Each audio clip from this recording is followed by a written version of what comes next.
อค้าเหมือซุงค้าเหมือซุงพี่น้องเขากูก็กูตีกูเรียนค้านอค้ามาแถวค้านอสอนปันดีใต้ค้าสอนปันอะไรค้านอมาแล้วถึงตอนการฝึกรู้มานำค้านอค้าสอนปันอะไรค้านอที่ใน YouTube ก็มีค้าอันนี้ค้านอจือ YouTube ค้าค้าหมายหนึ่งค้านอ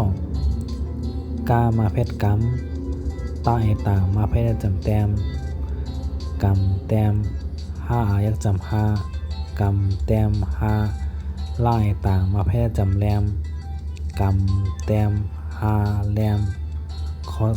2สร้างกางกิ้งยักษ์เสือว่าไก่ขึ้นจำเตอไว้เสือไว้หน้ากางกิ้งจำนาเนอ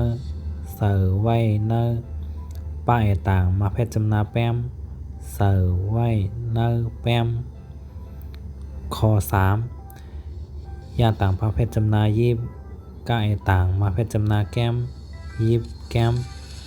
ลาต่างกาแก้นดีลาต่างกาแก้นดียิบแก้มดีดีข้อ4ตาไอต่างมาเพชรจำแต้ม ลาไก่ขึ้นเนี่ยจำไรแต้มไรค่าไอต่างมาเพชรจำเตอแคมแต้มไรแคมหน้ายักหนาแต้มลายเข้มนาข้อ5ถ้าไอต่างมาเพชรแถมหน้ามาเพชรจำเตอน้ำแถมน้ำว่าไก่ขึ้นจำเตอไว้แถมน้ำไว้เอเซล่ายักจำแลแถมน้ำเสิร์แถมน้ำไว้แลข้อ6อิสป้าเป5กางกิ้งยักจำเฮอเปเฮอเอเซอร์มายักจำมอเปเฮอมอค่าประเภทจำเข้าเปเฮอมอเข้าค่าไอต่างมาแพร่จำแคมเปเฮอมอเข้าแคมข้อ1ข้างนอกกำแต้มหาแรมเสือไว้เนอแปมยิบแก้มดีลีข้อ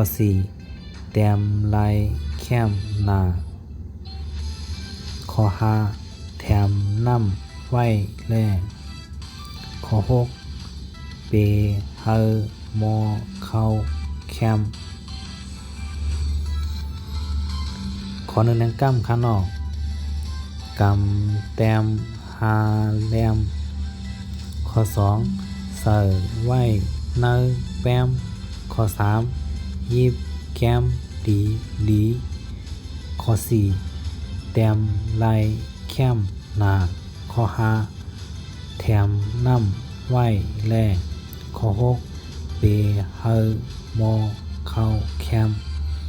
ข้อ1ในกำข้างนอกกำแต้มหาแรมเสือไว้เนอแปมยิบแก้มดีดีแต้มลายแคมนาแถมน้ำไว้แลเปเฮอมอเข้าแคมค่ายินดีครับตอนกูก็กูตีกูเรียนคณะค่าตีมาสอนจอมกันวันนี้มานอนคณะค่าว่ากลุ่มด้านขึ้นด้านหาในคณะตีแชร์ไว้ในเพจปุ๊กตัวเจ้าเก่าค่าบทด้านกินเลยก็มาสอนคิดนั่นคณะค่าเหมือสูงค่า